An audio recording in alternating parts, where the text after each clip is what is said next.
ಸ್ನೇಹಿತರೆ, ಮೀಡಿಯಾ ಮಾಸ್ಟರ್ಸ್ಗೆ ಸ್ವಾಗತ ಸುಸ್ವಾಗತ. ಗೆಳೆಯರೆ, ಹನೂರ್ ಎನ್ಕೌಂಟರ್ ಪ್ರಕರಣ ದಿನದಿಂದ ದಿನಕ್ಕೆ ಹೊಸ ತಿರುವನ್ನು ಪಡ್ಕೊಳ್ತಾ ಇದೆ. ಅರಣ್ಯ ಇಲಾಖೆ ಅಂತೂ ಯಾವುದೇ ಕಾರಣಕ್ಕೂ ಕಳ್ಳಬೇಟೆಯನ್ನ ಸಹಿಸೋದಿಕ್ಕೆ ಸಾಧ್ಯನೇ ಇಲ್ಲ ಅಂತ ಹೇಳ್ತಾ ಇದೆ. ಹಾಗೆ ಅರಣ್ಯ ಸಚಿವರು ಕಾಡು ಉಳಿಬೇಕು ಅಂದ್ರೆ ಕಠಿಣ ಕ್ರಮದ ಅಗತ್ಯ ಇದೆ ಅಂತ ಕೂಡ ಹೇಳ್ತಾ ಇದ್ದಾರೆ. ಇದರ ನಡುವೆ ಹನೂರು, ಕೊಳ್ಳೇಗಾಲ, ಚಾಮರಾಜನಗರ ವ್ಯಾಪ್ತಿಯಲ್ಲಿನ ಕೆಲ ಕಳ್ಳ ಬೇಟೆಗಾರರ ಜೊತೆ ಅರಣ್ಯ ಸಿಬ್ಬಂದಿ ಕೂಡ ಶಾಮೀಲಾಗಿದ್ದಾರೆ. ಇವರೆಲ್ಲ ಸೇರಿ ಆಗಾಗ ಬೇಟೆಯಾಡಿ ಅಲ್ಲಿ ಮಾಂಸಕೂಟಗಳನ್ನ ಮಾಡ್ತಾ ಇರ್ತಾರೆ ಅನ್ನೋ ಆರೋಪಗಳು ಕೇಳಿ ಬರ್ತಾ ಇವೆ. ಈ ಹೊತ್ತಲ್ಲೇ ಕಾವೇರಿ ವನ್ಯಜೀವಿ ವಲಯದಲ್ಲಿ ವೀರಪ್ಪನ ಹೆಸರು ಮತ್ತೆ ಮಾರ್ದನಿಸೋದಕ್ಕೆ ಶುರು ಮಾಡಿದೆ. ಅರಣ್ಯ ಇಲಾಖೆಗೆ ದಶಕಗಳ ಕಾಲ ವೀರಪ್ಪನ್ ಕೊಟ್ಟ ಕಾಟ ಹೇಗಿತ್ತು ಅನ್ನೋದನ್ನ ಕೆಲವರಿಗೆ ನೆನಪಿಸ್ಕೊಳ್ತಾ ಇದ್ರೆ, ಅರಣ್ಯ ಸಿಬ್ಬಂದಿ ಈ ಭಾಗದಲ್ಲಿ ಮತ್ಯಾವುದೇ ಕಾರಣಕ್ಕೂ ಇನ್ನೊಬ್ಬ ವೀರಪ್ಪನ್ ಹುಟ್ಟೋದಿಕ್ಕೆ ಬಿಡಬಾರದು ಅನ್ನೋ ಮಾತುಗಳನ್ನ ಆಡ್ತಾ ಇದ್ದಾರೆ. ಹಾಗಾದ್ರೆ ವೀರಪ್ಪನ್ ಅರಣ್ಯ ಇಲಾಖೆಯ ಸಿಬ್ಬಂದಿಯನ್ನ ಕರ್ನಾಟಕ, ತಮಿಳುನಾಡು, ಕೇರಳ ಸರ್ಕಾರಗಳ ಜೊತೆ ಭಾರತದ ಸರ್ಕಾರವನ್ನು ಕೂಡ ಅದು ಹೇಗೆ ಕಾಡಿದ್ದ, ಅವನು ಅಷ್ಟೊಂದು ಭಯಾನಕ ಅನ್ನಿಸ್ಕೊಂಡಿದ್ದು ಯಾಕೆ ಮತ್ತು ಹೇಗೆ ಅನ್ನೋದರ ಬಗ್ಗೆ ಒಂದಷ್ಟು ಮಾಹಿತಿಯನ್ನ ನಾವಿಲ್ಲಿ ನೋಡೋಣ.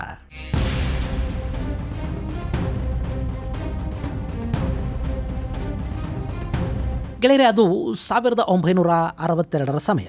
ಅವತ್ತಿನ ಅವಿಭಜಿತ ಮೈಸೂರು ಜಿಲ್ಲೆಗೆ ಸೇರಿದ್ದ ಕೊಳ್ಳೇಗಾಲ ತಾಲೂಕಿನ ವ್ಯಾಪ್ತಿಯಲ್ಲಿನ ಗೋಪಿನಾಥಂ ಕಾಡು. ಆ ಅರಣ್ಯದೊಳಗೆ ನಿಶ್ಶಬ್ದ.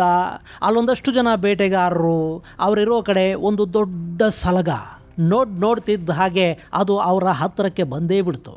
ಅಷ್ಟೇ, ಬೇಟೆಗಾರರ ಬಂದೂಕುಗಳಿಂದ ಹಾರಿದ ಗುಂಡು ಆ ಸಲಗವನ್ನ ನೆಲಕ್ಕುರುಳೋ ಹಾಗೆ ಮಾಡಿದ್ವು. ಅಷ್ಟೊತ್ತಿಗೆ ಅಲ್ಲಿಗೆ 3 ಜನ ಅರಣ್ಯ ಇಲಾಖೆಯ ಸಿಬ್ಬಂದಿಗಳು ಬಂದರು.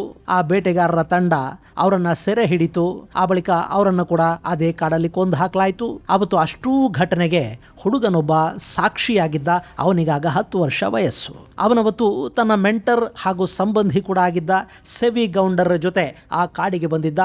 ಅದೊಂದು ಘಟನೆ ಅವನ ಮನಸ್ಸಲ್ಲಿ ಆಳವಾಗಿ ಬೇರೂರ್ತು. ಅಷ್ಟೇ, ಆ ಕಾಡು, ಆ ಸಮಯ, ಆ ಹುಡುಗ, ಇದೆಲ್ಲವೂ ಹೊಸ ಅಧ್ಯಾಯವೊಂದಕ್ಕೆ ಕಾರಣ ಕೂಡ ಆಗೋಯ್ತು. ಅಂದಹಾಗೆ ಈ ಕಥಾನಕದ ನಾಯಕ, ಖಳನಾಯಕ, ಸೂತ್ರಧಾರ ಎಲ್ಲವೂ ಅವನೊಬ್ಬನೇ ಆಗಿದ್ದ. ಅವನೇ ಕೂಸೆ ಮುನಿಸ್ವಾಮಿ ವೀರಪ್ಪನ್.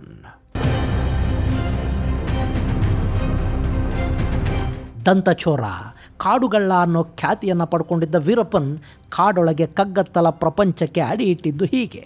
ಗೋಪಿನಾಥಂ ಸುತ್ತಮುತ್ತಲಿನ ಪ್ರದೇಶದಲ್ಲಿ ಅವತ್ತು ನಡೀತಾ ಇದ್ದ ಕಳ್ಳಬೇಟೆಯನ್ನು ಕಣ್ಣಾರೆ ನೋಡ್ತಾ ಕೆಲ ಬೇಟೆಗಳಿಗೆ ಸಹಾಯಕನಾಗಿ ತಾನು ಕೂಡ ಹೋಗ್ತಾ ಇದ್ದ ವೀರಪ್ಪನ್ ಮುಂದೊಂದು ದಿನ ಆ ಕಾಡನ್ನು ಆಳ್ತಾನೆ ಅನ್ನೋದು ಬಹುಶಃ ಅವತ್ತು ಯಾರೊಬ್ಬರಿಗೂ ಗೊತ್ತಿರಲಿಕ್ಕಿಲ್ಲ.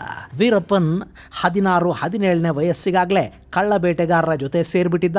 1983ರ ಹೊತ್ತಿಗೆ ಅವನೊಬ್ಬ ನಿಷ್ಣಾತ ಬೇಟೆಗಾರನಾಗಿ ಗುರುತಿಸಿಕೊಂಡು ಅವಿಭಜಿತ ಮೈಸೂರು, ಕೊಡಗು ಜಿಲ್ಲೆಗಳ ಕಾಡಲ್ಲಿ ಆನೆಗಳನ್ನು ಹತ್ಯೆ ಮಾಡಿ ದಂತಗಳನ್ನು ಸಂಗ್ರಹಿಸೋದಕ್ಕೆ ಶುರು ಮಾಡಿದ್ದ. ಹೀಗಿರುವಾಗಲೇ 1983ರಲ್ಲಿ ಕೊಡಗಿನ ಪೊನ್ನಂಪೇಟೆ ಬಳಿಯ ಮಾವುಕಾಲ್ನ ಹತ್ತಿರ ಆನೆಯನ್ನ ಬೇಟೆಯಾಡೋ ಸಂದರ್ಭದಲ್ಲಿ ಪೃಥ್ವಿ ಅನ್ನೋ ಫಾರೆಸ್ಟ್ ಗಾರ್ಡ್ ವೀರಪ್ಪನ್ಗೆ ಎದುರಾಗ್ತಾನೆ. ಆ ಸಂದರ್ಭದಲ್ಲಿ ಫಾರೆಸ್ಟ್ ಗಾರ್ಡ್ ಅನ್ನ ವೀರಪ್ಪನ್ ತಂಡ ಕೊಂದು ಹಾಕತ್ತೆ. ಆದ್ರೆ ಆ ಕೃತ್ಯವನ್ನ ಮಾಡಿದವರು ಯಾರು ಅನ್ನೋದು ಸ್ಪಷ್ಟವಾಗಿ ಗೊತ್ತು ಕೂಡ ಆಗೋದಿಲ್ಲ. ಹೀಗಾಗಿ ವೀರಪ್ಪನ್ ಅರಣ್ಯ ಇಲಾಖೆಯ ಕಣ್ಣಿಗೆ ಬೀಳಲಿಲ್ಲ. ಆದರೆ 1986ರಲ್ಲಿ ಬೆಂಗಳೂರಿನ ಮೆಜೆಸ್ಟಿಕ್ ಅಲ್ಲಿ ವೀರಪ್ಪನನ್ನ ಉಪ್ಪರ್ಪೇಟೆ ಪೊಲೀಸರು ಅರೆಸ್ಟ್ ಮಾಡ್ತಾರೆ. ಆ ನಂತರ ಅವನನ್ನ ಅರಣ್ಯ ಇಲಾಖೆಯ ವಿಚಕ್ಷಣ ದಳಕ್ಕೆ ಒಪ್ಪಿಸಲಾಗತ್ತೆ. ಆ ಅಧಿಕಾರಿಗಳವನನ್ನ ಬೂದಿಪಡಗ ಗೆಸ್ಟ್ ಹೌಸ್ ಅಲ್ಲಿ ವಿಚಾರಣೆಗೆ ಅಂತ ಕರ್ಕೊಂಡು ಹೋಗ್ತಾರೆ. ಆದ್ರೆ ಅಲ್ಲಿಂದ ಅವನು ಆಶ್ಚರ್ಯಕರ ರೀತಿಯಲ್ಲಿ ಅಧಿಕಾರಿಗಳಿಗೆ ಚಳ್ಳೆ ಹಣ್ಣು ತಿನ್ನಿಸಿ ಅಲ್ಲಿಂದ ಎಸ್ಕೇಪ್ ಆಗ್ತಾನೆ. ಆದ್ರೆ ಅಲ್ಲವತ್ತು ವೀರಪ್ಪನ್ ಪೊಲೀಸರಿಗೆ ಲಂಚ ಕೊಟ್ಟು ಎಸ್ಕೇಪ್ ಆದ ಅಂತ ಕೂಡ ಹೇಳಲಾಗತ್ತೆ. ಈ ಘಟನೆಯ ನಂತರ ವೀರಪ್ಪನ ಅಟ್ಟಹಾಸ ಮತ್ತಷ್ಟು ಹೆಚ್ಚಾಗತ್ತೆ. 1986ರಲ್ಲಿ ಸಿದ್ದರಾಮನಾಯಕನ ಫಾರೆಸ್ಟ್ ವಾಚರನ್ನ ಅಲೆಗೌಡನ ಕಟ್ಟೆ ಹತ್ರ ಕೊಂದು ಹಾಕಿದ್ದ ಗ್ಯಾಂಗು ಅಲ್ಲಿಂದ ಕೂಡ ತಪ್ಪಿಸಿಕೊಂಡು ಪರಾರಿಯಾಯಿತು. ಇದಾದ ಮೇಲೆ 1987ರಲ್ಲಿ ತಮಿಳುನಾಡಿನ ಫಾರೆಸ್ಟ್ ಆಫೀಸರ್ ಚಿದಂಬರಂ ಅವರನ್ನ ಅಪಹರಿಸಿ ವೀರಪ್ಪನ್ ತಂಡ ಅವರನ್ನು ಕೂಡ ಹತ್ಯೆ ಮಾಡಿತು. ಇದು ದೇಶದ ಗಮನ ಸೆಳೀತು. ಅಲ್ಲಿಂದ ವೀರಪ್ಪನನ್ನ ಮಟ್ಟ ಹಾಕಬೇಕು ಅನ್ನೋ ನಿಟ್ಟಲ್ಲಿ ಸರ್ಕಾರಗಳು ಕಾರ್ಯಪ್ರವೃತ್ತ ಆದವು. ಹೀಗಿರುವಾಗಲೇ 1989ರಲ್ಲಿ ತನ್ನ ರೈವಲ್ ಗ್ಯಾಂಗ್ನ 5 ಮಂದಿಯನ್ನ ಕೊಂದು ಹಾಕಿದ್ದ ವೀರಪ್ಪನ್ ಅದೇ ವರ್ಷ ಬೇಗೂರು ಫಾರೆಸ್ಟ್ ರೇಂಜ್ ಇಂದ 3 ಅಪಹರಿಸಿ ಅವರನ್ನ 15 ದಿನಗಳ ಕಾಲ ಒತ್ತೆಯಾಳಗಳನ್ನು ಇಟ್ಟುಕೊಂಡು ಆ ನಂತರ ಕೊಂದು ಹಾಕ್ತಾನೆ. ಇದಾದ ನಂತರ 1990ರಲ್ಲಿ ಹೊಗೆನ್ಕಲ್ ಬಳಿಯಲ್ಲಿ ವೀರಪ್ಪನನ್ನ ಹಿಡಿಯೋದಕ್ಕೆ ಬಂದಿದ್ದ ಸಬ್ ಇನ್ಸ್ಪೆಕ್ಟರ್ ದಿನೇಶ್, ಜಗನ್ನಾಥ್ ಮತ್ತು ರಾಮಲಿಂಗು ಸೇರಿದಂತೆ ಕಾನ್ಸ್ಟೇಬಲ್ ಶಂಕರ್ ರಾವ್ ಅವರನ್ನ ವೀರಪ್ಪನ್ ಗ್ಯಾಂಗ್ ಕೊಂದು ಹಾಕತ್ತೆ. ಅದೇ ವರ್ಷ ವೀರಪ್ಪನ್ DCF ಶ್ರೀನಿವಾಸ್ ಅವರನ್ನ ಕೊಂದು ಹಾಕ್ತಾನೆ. ಗೆಳೆಯರೆ, ಇಲ್ಲಿ ವೀರಪ್ಪನ್ ಕಥೆಯಲ್ಲಿ ಶ್ರೀನಿವಾಸ್ ಅವರ ಅಧ್ಯಾಯ ತುಂಬಾನೇ ಮುಖ್ಯವಾದದ್ದು. ವೀರಪ್ಪನ ಜೀವಿತಾವಧಿಯಲ್ಲಿ ಯಾರಾದರೂ ಅವನನ್ನ ಬಂಧಿಸಿ ವಿಚಾರಣೆ ಮಾಡಿದ್ರು ಅಂದ್ರೆ ಅದು ಶ್ರೀನಿವಾಸನ್ ಮಾತ್ರ. ಇದಲ್ಲದೆ ಶ್ರೀನಿವಾಸನ್ ಗೋಪಿನಾಥಂನಲ್ಲಿ ವೀರಪ್ಪನ್ನಷ್ಟೇ ಫೇಮಸ್ ಕೂಡ ಆಗಿದ್ರು. ಅವರನ್ನ ಬೆಂಬಲಿಸುವ ಸಾಕಷ್ಟು ಜನ ಅಲ್ಲಿ ಹುಟ್ಕೊಂಡಿದ್ರು. ಅವರ ಈ ಬೆಳವಣಿಗೆ, ಅವರು ಮಾಡ್ತಾ ಇದ್ದ ಕೆಲಸಗಳು, ಅವರು ಗಳಿಸಿದ್ದ ಕೀರ್ತಿ, ಅಲ್ಲಿನ ಸ್ಥಳೀಯರಿಗೆ ಅವರ ಹತ್ತಿರ ಆಗ್ತಾ ಇದ್ದ ರೀತಿ, ಇದು ಯಾವುದು ಕೂಡ ವೀರಪ್ಪನ್ಗೆ ಇಷ್ಟ ಆಗಲಿಲ್ಲ. ಇದೇ ವೇಳೆ ವೀರಪ್ಪನ ತಂಗಿ ಮಾಲಾ ಮತ್ತು ಶ್ರೀನಿವಾಸನ್ ನಡುವೆ ಸಂಬಂಧ ಇದೆ ಅನ್ನೋ ಪುಕಾರ್ ಹುಟ್ಟುಕೊಳ್ತು.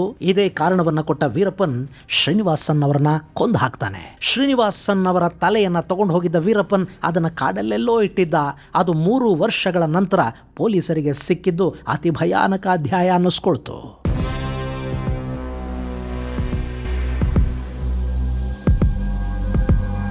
ಇದಾದ ಮೇಲೆ ವೀರಪ್ಪನನ್ನ ಹಿಡಿಯೋದಕ್ಕೆ ಕರ್ನಾಟಕ ಮತ್ತು ತಮಿಳುನಾಡು ಸರ್ಕಾರಗಳು STF ಅನ್ನ ರಚನೆ ಮಾಡಿದ್ವು. ಕರ್ನಾಟಕದಿಂದ ಶಂಕರ ಬಿದ್ರಿ ಹಾಗೂ ತಮಿಳುನಾಡಿನ ಸಂಜಯ್ ಅರೋರಾ ನೇತೃತ್ವದಲ್ಲಿ ಈ ಪಡೆಯ ರಚನೆ ಆಯಿತು. ಆ ಬಳಿಕ ವೀರಪ್ಪನ್ ಗ್ಯಾಂಗ್ ಅನ್ನ ಹಿಡಿಯೋದಕ್ಕೆ ಯಂಗ್ ಅಂಡ್ ಎನರ್ಜೆಟಿಕ್ ಪೊಲೀಸ್ ಆಫೀಸರ್ಗಳನ್ನ ನಿಯೋಜನೆ ಮಾಡಲಾಯಿತು. ಹೀಗಿರುವಾಗಲೇ 1992ರಲ್ಲಿ ರಾಮಾಪುರ ಪೊಲೀಸ್ ಸ್ಟೇಷನ್ ಮೇಲೆ ದಾಳಿ ಮಾಡಿ 5 ಮಂದಿ ಪೊಲೀಸರನ್ನ ಕೊಂದು ಅಲ್ಲಿದ್ದ ವೆಪನ್ಗಳನ್ನ ತಗೊಂಡು ವೀರಪ್ಪನ್ ತಂಡ ಪರಾರಿಯಾಯಿತು.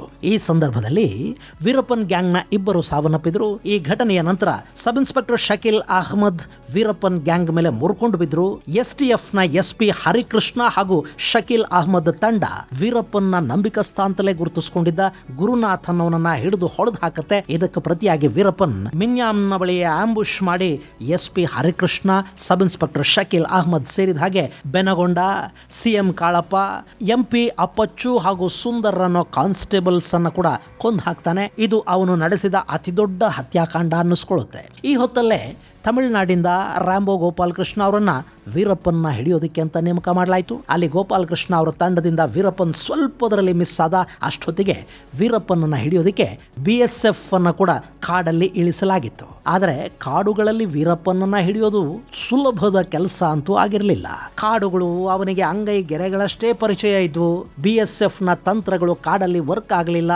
ತಮ್ಮದಲ್ಲದ ಸರಿಯಾಗಿ ಪರಿಚಯ ಇಲ್ಲದ ಕಾಡುಗಳಲ್ಲಿ ವೀರಪ್ಪನನ್ನೋ ಕಾಡುಗಳನ್ನ ಹಿಡಿಯೋದ್ರಲ್ಲಿ ನಮ್ಮ BSF ಕೂಡ ವಿಫಲ ಆಯಿತು. ಇದು STF ಅನ್ನ ಕಂಗೆಡಿಸ್ತು. ಹೀಗಾಗಿ ರಾಂಬೋ ಗೋಪಾಲಕೃಷ್ಣ ಅವರ ತಂಡ ತುಂಬಾನೇ ಅಗ್ರೆಸಿವ್ ಆಗಿ ವೀರಪ್ಪನ್ನ ಹಿಂದೆ ಬಿತ್ತು. ಅಷ್ಟೊತ್ತಿಗೆ ಕರ್ನಾಟಕದ ಅತ್ಯಂತ ಪಳಗಿದ ಪೊಲೀಸರ ತಂಡವನ್ನು ಕೂಡ ಮಲೆ ಮಹದೇಶ್ವರ ಬೆಟ್ಟಕ್ಕೆ ಕರೆಸಿಕೊಳ್ಳಲಾಗಿತ್ತು. ಅವತ್ತಿಗೆ ರಾಜ್ಯದಲ್ಲಿ ಟೆರರ್ ಅಧಿಕಾರಿಗಳು ಅಂತ ಕರೆಸ್ಕೊಳ್ತಾ ಇದ್ದ ಇನ್ಸ್ಪೆಕ್ಟರ್ ಮೀಸೆ ನಾಗರಾಜ್, ಟೈಗರ್ ಅಶೋಕ್ ಕುಮಾರ್ ಸೇರಿದ ಹಾಗೆ ಸಾಕಷ್ಟು ಟಫ್ ಕಾಪ್ಗಳನ್ನು ವೀರಪ್ಪನ್ ಬೇಟೆಗೆ ನಿಯೋಜನೆ ಮಾಡಲಾಗಿತ್ತು. ಆ ತಂಡ ಶಂಕರ ಬಿದ್ರಿ ಅವರ ನೇತೃತ್ವದಲ್ಲಿ ಎಷ್ಟು ಎಫೆಕ್ಟಿವ್ ಆಗಿ ಕೆಲಸ ಮಾಡ್ತು ಅಂದ್ರೆ ವೀರಪ್ಪನ್ ಗ್ಯಾಂಗ್ಗೆ ದೊಡ್ಡ ಹೊಡೆತವನ್ನೇ ಇವರು ಕೊಟ್ಟರು.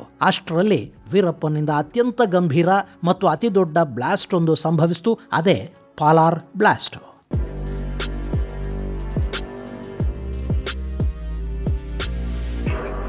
ಅವತ್ತು ವೀರಪ್ಪನನ್ನ ಹಿಡಿಯೋದ್ರಲ್ಲಿ ತಮಿಳುನಾಡು ನಿಯೋಜನೆ ಮಾಡಿದ್ದ ರಾಂಬೋ ಗೋಪಾಲಕೃಷ್ಣ ಕೂಡ ವೀರಪ್ಪನ್ ಜಾತಿಗೆ ಸೇರಿದ್ರು. ಇದರಿಂದ ಅವರಿಗೊಂದಷ್ಟು ಅನುಕೂಲಗಳಾಗಿದ್ವು. ಇದನ್ನು ಕಂಡ ವೀರಪ್ಪನ್ ರಾಂಬೋ ಗೋಪಾಲಕೃಷ್ಣನ್ ಅವರನ್ನ ಕೊಲ್ಲೋದಕ್ಕೆ ಮುಂದಾದ. ಅವರಿಗೆ ಸಂತೆಯಲ್ಲಿ ಓಪನ್ ಚಾಲೆಂಜ್ ಬ್ಯಾನರ್ಗಳನ್ನು ಕಟ್ಟಿ ಕಾಡೊಳಗೆ ಬರೋ ಹಾಗೆ ಮಾಡ್ದ. ಆ ಹಾದಿಯಲ್ಲಿ ಪಾಲಾರ್ ಬಳಿ 22 ಮಂದಿ ಇದ್ದ ಜೀಪುಗಳನ್ನು ಜಿಲೆಟಿನ್ ಕಡ್ಡಿಗಳನ್ನಿಟ್ಟು ಬ್ಲಾಸ್ಟ್ ಮಾಡಲಾಯಿತು. ಅಲ್ಲಿ ರಾಂಬೋ ಗೋಪಾಲಕೃಷ್ಣ ಏನೋ ಉಳ್ಕೊಂಡ್ರು. ಆದರೆ 22 ಪೊಲೀಸರು ಬಲಿಯಾದರು. ಆ ಪ್ರಕರಣದ ತನಿಖೆಯನ್ನ ನಮ್ಮ ಮೀಸೆ ನಾಗರಾಜ್ ಅವರ ತಂಡ ಮಾಡಿತು. ವೀರಪ್ಪನ್ ಗ್ಯಾಂಗ್ನ ಸಾಕಷ್ಟು ಜನ ಇವತ್ತಿಗೂ ಕೂಡ ಜೈಲಲ್ಲಿರೋ ಹಾಗೆ ಮಾಡಿದ್ದು ಕರ್ನಾಟಕದ ದಕ್ಷ ಮತ್ತು ಅವತ್ತಿನ ಟಫ್ ಕಾಪ್ ಅನ್ನಿಸಿಕೊಂಡಿದ್ದ ಮೀಸೆ ನಾಗರಾಜ್. ಇನ್ನು ಈ ಘಟನೆ ನಂತರ 1993 ಮೇ 24ನೇ ತಾರೀಕು STFನ ಕಮಾಂಡರ್ ಆಗಿದ್ದ ಗೋಪಾಲ್ ಹೊಸೂರ್ ಅವರ ಮೇಲೆ ಮಲೆ ಮಹದೇಶ್ವರ ಬೆಟ್ಟದ ರಂಗಸ್ವಾಮಿ ಒಡ್ಡುವಿನ ಬಳಿ ವೀರಪ್ಪನ್ ತಂಡ ಅಟ್ಯಾಕ್ ಮಾಡುತ್ತೆ. ಅಲ್ಲಿ ಗೋಪಾಲ್ ಹೊಸೂರ್ ಅವರಿಗೆ ಮಾರಣಾಂತಿಕ ಗಾಯ ಆದರೆ 6 ಮಂದಿ ಪೊಲೀಸರು ಸಾವನ್ನಪ್ತಾರೆ. ಇದೇ ಸಮಯದಲ್ಲಿ BSF ಮತ್ತು STF ಜಂಟಿ ಕಾರ್ಯಾಚರಣೆಯನ್ನು ಮಾಡಿ ವೀರಪ್ಪನ್ ಗ್ಯಾಂಗ್ನ 6 ಮಂದಿಯನ್ನು ಕೊಂದು 3 ಮಂದಿಯನ್ನ ವಶಕ್ಕೆ ಪಡ್ಕೊಳ್ಳುತ್ತೆ. ಈ ವೇಳೆ ನಡೆದ ಗುಂಡಿನ ಚಕಮಕಿಯಲ್ಲಿ 3 ಜನ ಪೊಲೀಸರು ಕೂಡ ಸಾವನ್ನಪ್ಪುತ್ತಾರೆ. ಈ ಘಟನೆ ನಂತರ ಪೊಲೀಸರು ವೀರಪ್ಪನ್ ಗ್ಯಾಂಗ್ ವಿರುದ್ಧ ಮುರ್ಕಂಡು ಬಿದ್ರು. ಅದರಲ್ಲೂ ಶಂಕರ ಬಿದ್ರಿ ಅವರನ್ನ STF ನ ಜಂಟಿ ಮುಖ್ಯಸ್ಥರನ್ನಾಗಿ ನೇಮಕ ಮಾಡಿದ ನಂತರ ಕರ್ನಾಟಕ ಪೊಲೀಸರ ಪ್ರಾಬಲ್ಯ ಮತ್ತಷ್ಟು ಹೆಚ್ಚಾಯಿತು. ಅವತ್ತು ಶಂಕರ ಬಿದ್ರಿ ಮತ್ತವರ ತಂಡ ವೀರಪ್ಪನ್ ಮತ್ತವನ ಗ್ಯಾಂಗ್ ಅನ್ನ ಎಷ್ಟರ ಮಟ್ಟಿಗೆ ಛಿದ್ರ ಮಾಡ್ತು ಅಂದ್ರೆ ಅವನ ಗ್ಯಾಂಗ್ ಅಲ್ಲಿ ಉಳ್ಕೊಂಡಿದ್ದು ಕೇವಲ 5 ಮಂದಿ ಮಾತ್ರ. ಹಾಗೆ ವೀರಪ್ಪನ ಪತ್ನಿ 1993ರಲ್ಲಿ ಪೊಲೀಸರ ವಶ ಆಗ್ತಾಳೆ.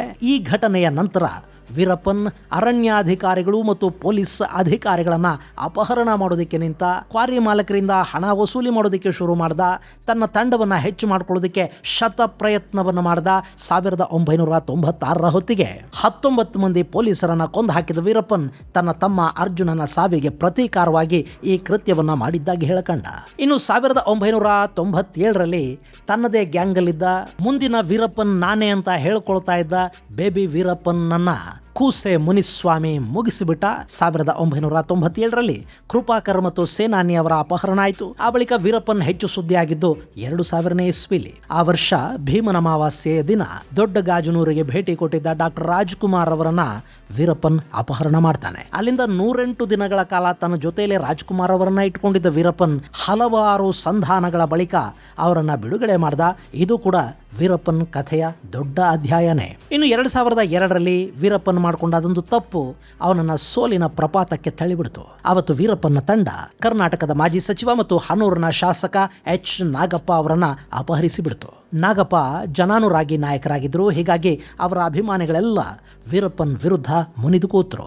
ಯಾವಾಗ ನಾಗಪ್ಪ ಅವರ ಹತ್ಯೆ ಆಯಿತೋ ಆ ನಂತರ ವೀರಪ್ಪನ ಬಗ್ಗೆ ಆ ಕಾಡಿನ ಭಾಗದ ಜನರಿಗಿದ್ದ ಸಿಂಪತಿನೇ ಹೊರಟು ಹೋಯಿತು. ಅವನಿಗೆ ಹೆಚ್ಚು ನೆರವು ಸಿಗದಂತಾಯಿತು. ಇದು ವೀರಪ್ಪನ್ ಕರ್ನಾಟಕದ ಕಾಡಿನಿಂದ ತನ್ನ ನೆಲೆಯನ್ನ ಬದಲಾಯಿಸಿಕೊಳ್ಳಬೇಕಾದ ಅನಿವಾರ್ಯತೆಗೆ ತಳ್ಳಿತು. ಇನ್ನು 2004ರ ಹೊತ್ತಿಗೆ ಜಯಲಲಿತಾ ತಮಿಳುನಾಡಿನ ಮುಖ್ಯಮಂತ್ರಿ ಆದರು. ಅವರು ವಿಜಯ್ ಕುಮಾರ್ ಅನ್ನೋ ಮತ್ತೊಬ್ಬ ಟಫ್ ಕಾಪ್ ಅನ್ನ STFನ ಮುಖ್ಯಸ್ಥರನ್ನಾಗಿ ನೇಮಿಸಿದ್ರು. ವಿಜಯ್ ಕುಮಾರ್ ದೊಡ್ಡ ತಂತ್ರವನ್ನೇ ಹೆಣೆದು ವೀರಪ್ಪನನ್ನ ಕಾಡಿನಿಂದ ಆಚೆ ಬರೋ ಹಾಗೆ ಮಾಡಿ 2004ರ ಅಕ್ಟೋಬರ್ 18ನೇ ತಾರೀಕು ಅವನನ್ನ ಹೊಡೆದು ಕೂಡ ಹಾಕಿದ್ರು.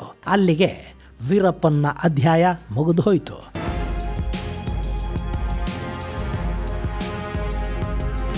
ಗೆಳೆಯರೆ, ವೀರಪ್ಪನ್ ಕಥೆ ಇಷ್ಟೊಂದು ಸುಲಭವಾಗಿ ಒಂದೇ ಕಂತಲ್ಲಿ ಹೇಳಿ ಮುಗಿಸೋ ಥರದ್ದಲ್ಲ.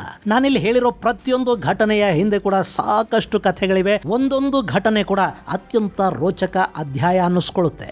ವೀರಪ್ಪನ್ ಕಥಾನಕದಲ್ಲಿ Gopinatham, DCF Srinivas, Boodipadaga guest house, Shankar Bidri ಮತ್ತವರ ತಂಡ, ಹರಿಕೃಷ್ಣ ಮತ್ತು ಶಕೀಲ್ ಅಹಮದ್ ಅವರ ಹತ್ಯೆ, ಗೋಪಾಲ್ ಹೊಸೂರ್ ಅವರ ಮೇಲಿನ ದಾಳಿ, ಪಾಲಾರ್ ಬ್ಲಾಸ್ಟ್, ರಾಜ್ಕುಮಾರ್ ಅಪಹರಣ, ನಾಗಪ್ಪನವರ ಹತ್ಯೆ, ಹಾಗೆ ವಿಜಯ್ ಕುಮಾರ್ ಅವರ ಪಾತ್ರ, ಇವೆಲ್ಲ ಕೂಡ ಅತ್ಯಂತ ದೊಡ್ಡ ಅಧ್ಯಾಯಗಳು. ಮುಂದೆ ಯಾವತ್ತಾದರೂ ನಿಮಗೆ ಅದನ್ನು ಕೂಡ ವಿವರವಾಗಿ ಹೇಳೋ ಪ್ರಯತ್ನವನ್ನು ಮಾಡ್ತೀನಿ.